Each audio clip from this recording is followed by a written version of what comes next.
And then, of course, Lenny Henry. You know what? I've never liked Lenny Henry. The first time we saw Lenny Henry on stage or anywhere was on television.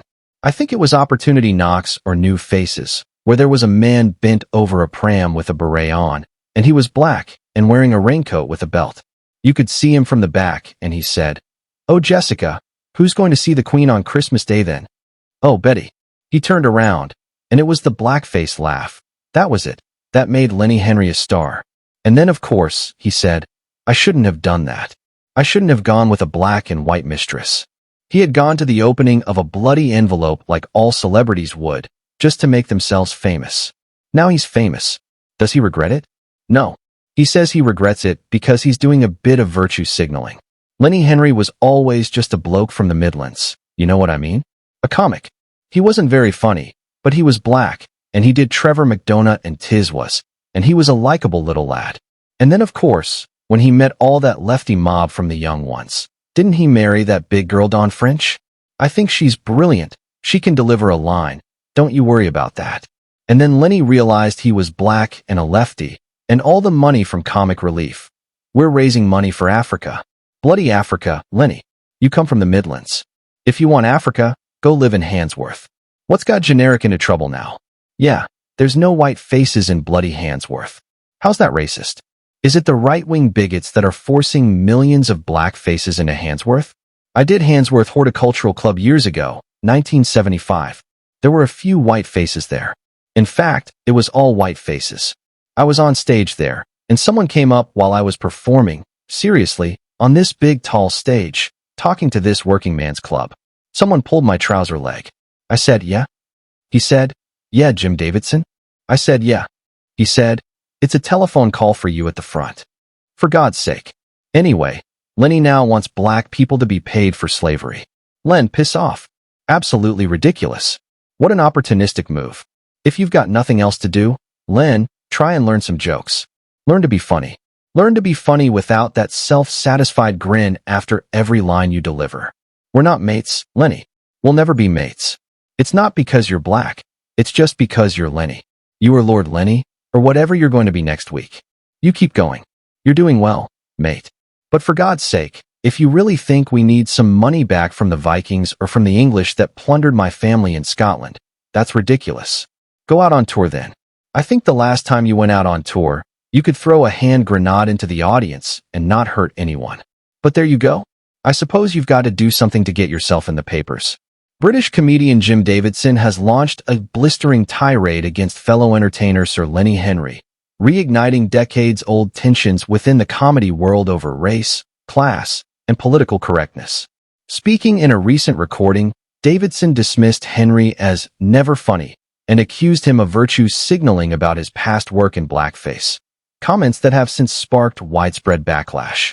Davidson began his remarks with a reference to Lenny Henry's 1970s television debut, recalling the performance that first brought the young comic national fame. The first time we saw Lenny Henry, Davidson said, he was doing a bit in blackface. That was it. That made Lenny Henry a star. Davidson's criticism went far beyond artistic disagreement. He accused Henry of climbing the celebrity ladder for self-promotion, saying he'd have gone to the opening of an envelope like all celebrities would to make themselves famous. He also mocked Henry's Midlands roots, his comedic style, and even referenced his former marriage to Dawn French, adding, "Didn't he marry that big girl Dawn French, who I think is brilliant?" Behind the sneering tone lies a deeper ideological divide. Davidson, who has reinvented himself as a voice for the anti-woke right, has repeatedly criticized what he sees as censorship and reverse racism in modern entertainment. Henry, by contrast, has become a respected public figure and diversity advocate, using his platform to campaign for greater representation of black artists in British media. For Jim Davidson, the battle is as much personal as political, a fight to preserve the comedic values of his generation against what he sees as a moralistic rewriting of history. For Lenny Henry, the controversy may simply reinforce his status as a symbol of progress in an industry that once mocked difference, but now haltingly celebrates it. Does this surprise anybody? He's already planned his own victory lap, hasn't he? You know what I mean? And that's the other story, Mike. Sorry, I was just about to say, An AI-generated image of the U.S. president receiving the Nobel Peace Prize was posted on Mr. Netty's official social media account. Yes, absolutely. But what I find astonishing is that nobody anywhere in the world seems to be criticizing Trump for what he's done. There's wholesale approval of what he's done. Even the New York Times this morning, right, in New York, who 4 or 5 years ago were desperate to see him impeached and celebrated the fact he's the only president who's been impeached twice in the history of the U.S. Even they this morning are saying this is an amazing thing that's happened and giving full credit to Donald Trump. Nobody else could have done it. World leaders everywhere, it doesn't matter what political persuasion they are actually rising up and saying Trump is a peacemaker. And I think the knock-on effect might be that Trump will now get so carried away about being a peacemaker that he might turn to the Russia-Ukraine situation and say, I'm going to finish that as well. Give it a boost.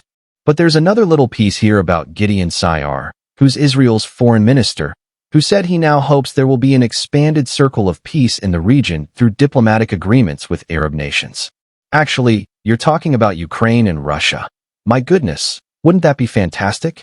But you're absolutely right, honey, because countries as far away as Indonesia, who have big Muslim populations, are desperate to see a peace resolution in the Middle East because their huge Muslim populations are becoming stirred up themselves about wanting freedom for Islamic nations.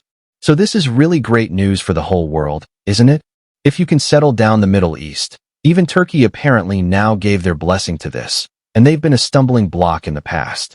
I think everybody sees that if you can get peace there, then it will spread out across the Middle East, which is the most complicated political equation there is. There are still a lot of hurdles to get over, one of them being that some leaders have been a bit quiet so far. Just quickly, Nobel Peace Prize. Should he get it? Well, I don't think he will because the nominations were in January. I didn't say will he. I said, do you think he should? I think he should, because he has been universally hailed as the peacemaker. So if you're a peacemaker, you deserve a peace prize. I was listening to the Nobel Peace Prize committee, and they were saying the thing about the peace prize is that it has to be about peace, not about wanting to get the peace prize. I thought that was interesting.